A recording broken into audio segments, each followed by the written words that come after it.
pinag-usapan kasi namin ng history class kung sino yung may impact sa yung national hero. Tanong ko nga kayo, sino ba para sa inyo yung parang national hero nyo? Para sa akin si Rizal. Ako din si Rizal. Si Rizal? Bakit naman si Rizal yung napili nyo? Ano ba alam nyo tungkol sa kanya? Bago ko sagutin ang tanong mo, bibigay muna akong maikling informasyon tungkol kay Rizal.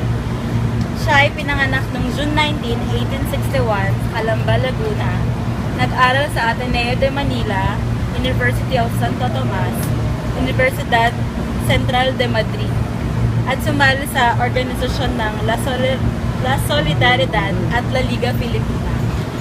Ang kanyang magulang ay si Francisco Rizal Mercado at Teodora Alonso.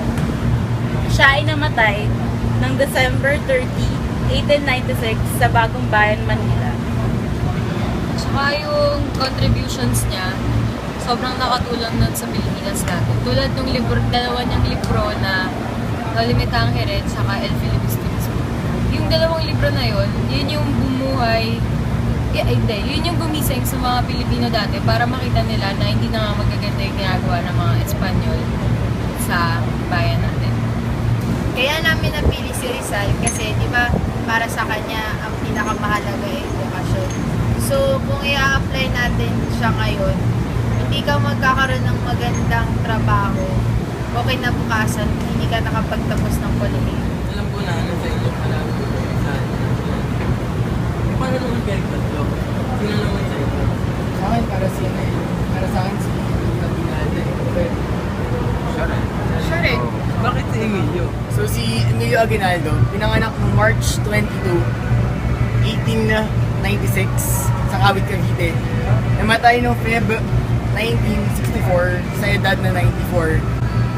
At nilibing siya sa Aguinaldo Shrine, Kawit, Cavite. Siya naman ni Emilio Aguinaldo sa ating bansa ay siya ay naging unang Pangulo ng Pilipinas at siya rin ang nagtatag ng Malolos Constitution noong Pebrero 21 and siya rin ang nagpasimuno ng kasunduan sa biyak na bansa. Ating may sasabuhay ang mga kontribusyon ni Aguinaldo sa pamamagitan ng pagtatangkilik sa mga produktong Pilipino. Dahil sa paraan na ito, ating may papakita ang ating nationalism. Alam ko, puro katanong eh. Oo nga, mga tanong eh. Sino sa'yo? Sino sa'yo? Yung hero mo? Ano? Ha? Hero ko? Si Sir, siyempre. Nagtuturo ng history. Kasi kung di dahil sa kanya, di ko naman malalaman kung sino yun eh. Hindi ko naman yung makikilala eh.